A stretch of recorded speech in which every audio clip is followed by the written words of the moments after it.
adoption to life through the gospel. So that means na ang tanan di ay diha sa kamatayon. Pero iya namang ginalipay ang kamatayon. Amen. Idala ta niya nga makadungog ta sa gospel, na mahimo na itong life o mahimo na ito nga mabuhi na mga igsoon. Amen. Oh Lord Jesus. So, ang una nga pagkadungog nato sa gospel, nabuhi ang atong espiritu. Amen. Maong doon na tayo taste sa Ginoo nga muliso sa Ginoo kay nabuhi man ang atong espiritu. Amen. Ganahan kay ta motawag sa ngalan sa Ginoo. Uban sa mga igsoon kay nabuhi ang atong espiritu. Pero sa inadlaw-adlaw nato nga pag ginabuhi, doon na pa may sunod ang ato ang kalag. Complicated kaya itong akalag kay pwede siya nga ganahan pud sa kalibutan. Dahil kay wala pa man siya fully na diha sa kinabuhi. Pero ingon siya din through the gospel. Kung saan na nato nga maana at diha sa ebanghelyo. Pagpaminaw sa mga igsuon. Amen. May tungod sa kinabuhi sa Ginoo. Amen. Maminaw ta mo atin sa ilang mga panagkatigog na adin na ang gospel. Amen. Bisan pa sa pagduol sa iyang pulong sa matag adlaw. Naadin ha ang kinabuhi o igsoon nga may mabuhi sa akong kalaw. Oh Lord Jesus. Matinganan lang ta no kung doon na tayo taste sa Ginoo then dadun na ni Satanas nga doon na tayo taste sa kinabuhi. That means na wala pa na puno ang atong kalag o kinabuhi o igsoon. Ang gikinahanglan kay ta sa usag-usa sa mga igsoon sa supply sa kinabuhi sa mga igsoon. Amen. Once galing nga maputol ang ato ang connection sa mga igsuon, that means nga ang ato ang kalag mga igsuon, nibalik na pud siya og kamatayon. Amen. Oh Lord Jesus, unya pagbalik sa Ginoo, iyang transformahon ang atong patay nga lawas kay mamatay man gyud ang atong lawas. Madunot man gyud ang atong lawas.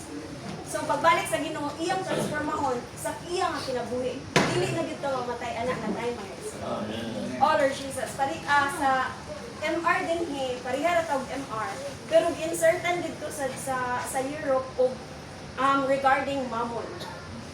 Regarding money. Gi-insertan nila. Dayon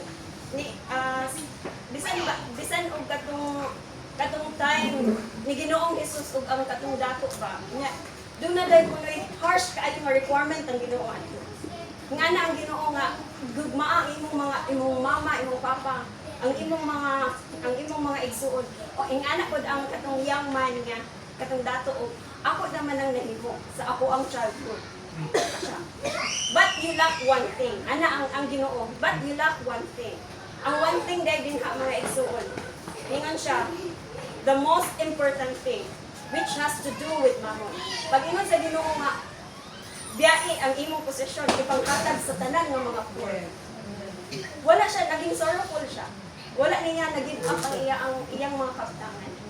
Wala niya na-give up ang iyang mga halanggunan kay ng mga kapulian. Oh Lord Jesus, hingana ang Ginoo.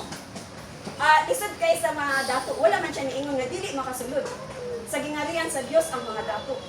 Wala. Niingon siya, difficult for those who have riches, who have wealth, to enter into the kingdom of God. Amen. Oh Lord Jesus. Unya, siguro dunay uban nga makahatag jud sa Ginoo sa tanan. Dayon we need to take heed kay once nga mabalik na puna nila, makaingon sila nga, uy, gikan ni sa ako ang kaugalingon nga energy. Sa ako ang kaugalingon nga kusog nga doon na nakoy pagkadakta ni balik ang kadako. Pero gusto gid sa mamon, gusto gid sa kwarta nga iya gid ang inugon. Maong ingon siya dire, continually give. Ang prinsipyo daw sa mga unbelievers regarding sa money is just to receive and receive.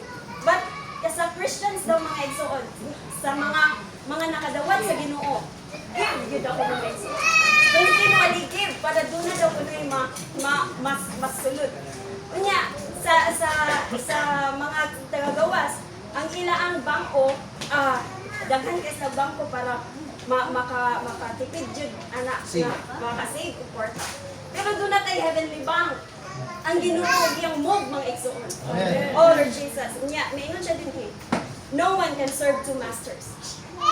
Either he will hate the one or love the other. Or he will hold to one and despise the other. You cannot serve God and mammon. Amen. Kung asa daw ko ng imong kasing-kasing, naadyo daw dito. Maong kinahanglan dyo daw ko nato nga disconnect ani nga material riches nga igsoon. Dunay giingon ko din nga ana siya nga mura daw ko mutag battled up.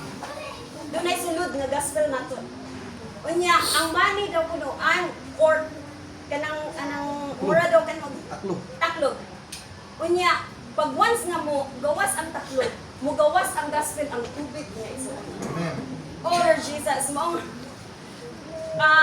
dunay naka-entangle daw kuno, dunay naka-close na to ang kwarta mo igsoon.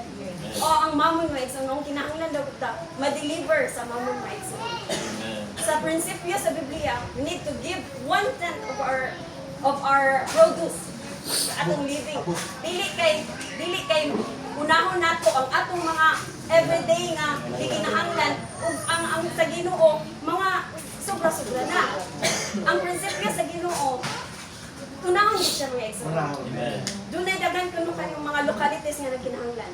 Dughan kayong mga move sa Ginoo nga nagkinahanglan og mga gospel. Wala pa nag-gospelize labi na sa Europe mga igsoon. Mao gikinahanglan kay nato, gikinahanglan kay sa Ginoo nga madala gid ta nga muhatag gid ta sa mga igsoon bisan nagkalain-lain nga mga dapit ng igsoon. Amen, Lord Jesus. We need to be delivered. Ug ang atong kasing-kasing dili unta madala sa mamon, kundi madala